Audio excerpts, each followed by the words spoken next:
Hope everybody's having a good day. I want to jump on here and talk to everybody while on my drive home about the silent generation. First of all, whoever named the silent generation did not know what they were talking about, because my parents are 84 and 88 years old, and they are considered the silent generation. Well, they are far from silent. I'm just going to tell you right now. And into everything, they want to question everything. Well, why did you do this? And why did you do that? And I don't understand this. And why would you spend your money on that? I mean, it's a constant. But we have learned to try to deal with them, and everything that my kids and grandkids and me and my husband do. You better watch out. You're going to get killed. You better watch out. Somebody might shoot you. You might die. I mean, that's the way it was on Generation Gen X growing up anyway. We all thought we were going to die over every little thing. But I'm going to tell you what has happened. This is a little story I got for you about this silent generation.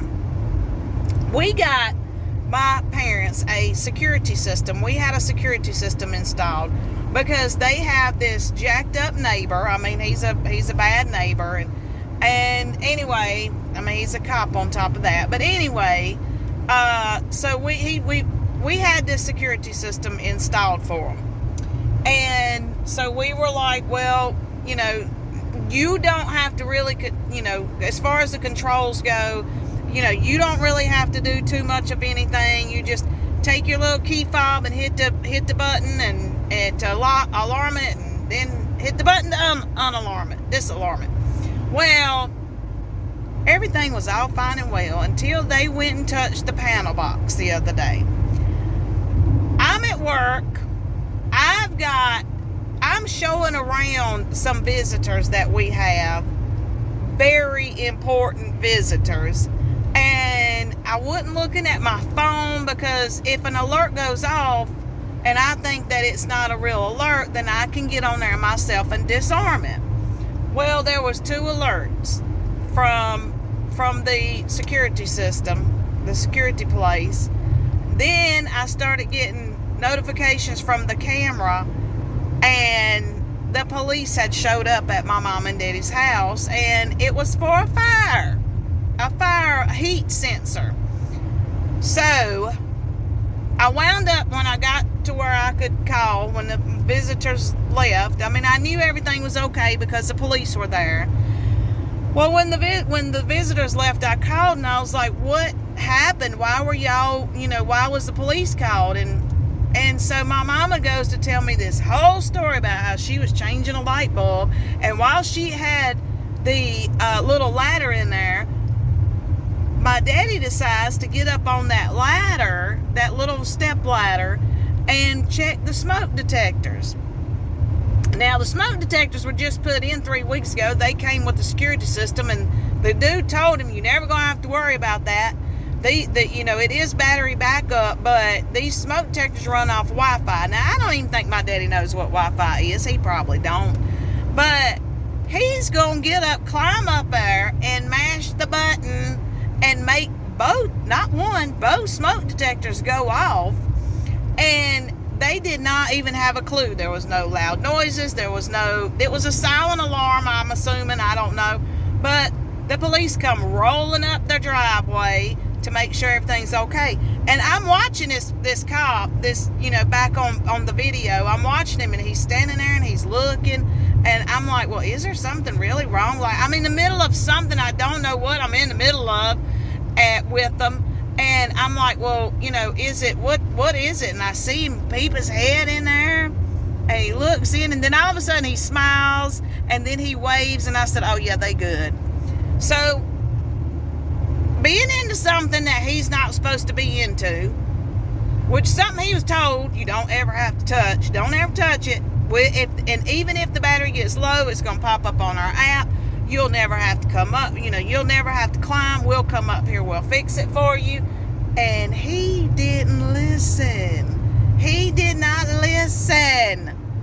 Okay, let's fast forward to the next day. That was about 2:55 on Thursday. Fast forward to the next day. I'm at work. I'm on a Zoom call. It's a Zoom call about the visit that we had the previous day. And I had my phone, happened to have my phone sitting out there. Well, I heard it go off. And a lot of times I'll ignore it when I'm on a Zoom call, but for some reason I picked my phone up. The security system had alerted me yet again because it was the panic button. The panic button had been hit. I'm like, oh my goodness, what now? So, again, I didn't get to it in time. And again, there comes the police department knocking on the door. I'm talking loads. 3 loads of police officers. And we live in a small town. That's probably all the cars they got is 3 cars. And they done sent them all up there. So I'm like, well, what? Is everything okay? I'd sent out a group text to my daughter, my son, and I said, is everything okay? I'm at work. I'm on a Zoom call. I can't call Nanny right now. And my son's like, yeah, they called me. The alarm system, the alarm service called me, and everything's fine. Well, what happened this time? They don't know. They were just punching numbers on the panel. They just decided to punch some numbers and see what would happen. And we done told him everything in red, don't touch it. In fact, don't touch the panel at all. So I'm really trying to figure out if I can automatically set an alarm at nighttime. Well, anyway, let me tell you this. So yesterday evening, I get a phone call from my daddy. Well, my daughter gets a phone call from my daddy, and he says, go and tell your mama I'm going to unplug this panel right here. I'm just going to do away with it. What did you just say? We had all that installed for you to keep you safe, and you going to say you going to unplug that panel? No, sir, I don't think you are. Y'all, I couldn't even call him myself. I had to call my son because he parents my parents. And he said, because, I respect him, so I can't be saying things I want to say. And so I let my children speak because they are, this generation, so they don't care.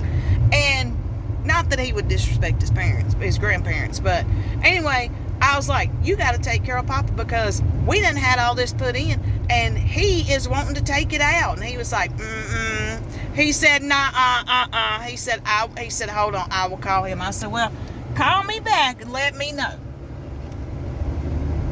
He called me back about 5 minutes later, and he said, they're going to move the panel into a whole nother room to where they don't see it. They don't have to touch it. They don't have to talk about it. They can forget it's even there. A whole nother bedroom that nobody uses. They're going to put that panel in there. And he said, I told Papa, put it in there and leave it alone. Do not touch it. Do not touch it. That's just one of many things that this silent generation parents of mine do.